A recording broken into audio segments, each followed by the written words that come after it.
Donald Trump further proposed that NATO, as a group, should place 50 to 100 tariffs on China until the Russia-Ukraine conflict ends, adding that such measures would break what he described as China's strong grip over Russia. U.S. President Donald Trump has called on NATO allies to take sweeping collective action to pressure Moscow and end the ongoing Russia-Ukraine conflict.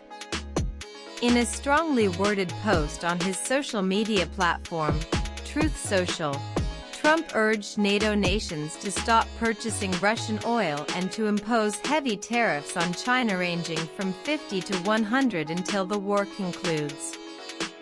Trump stated that the United States is prepared to implement major sanctions on Russia, but only if all NATO allies commit to similar measures. "I am ready to go when you are," just say when he wrote, addressing what he described as NATO's insufficient commitment to the war effort.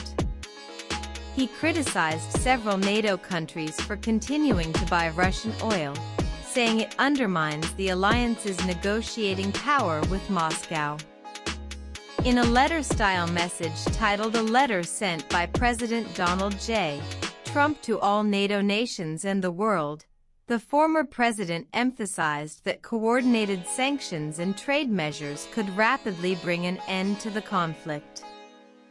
"This deadly, but ridiculous, war," Trump wrote, "will end quickly if his recommendations are followed." Trump further argued that China holds significant influence over Russia and proposed that high tariffs imposed by NATO on Chinese goods would weaken that influence. "These tariffs," he said, "should remain in place until the war ends and would be fully lifted once peace is restored." Criticizing the current administration, Trump declared, "This is not Trump's war. It would never have started if I was president. It is Biden's and Zelensky's war." He claimed over 7,000 lives were lost in the past week alone and that swift, unified action could save thousands more. Trump concluded his message with a warning to NATO: "If NATO does as I say, the war will end quickly. If not, you are just wasting my time, and the time, energy, and money of the United States."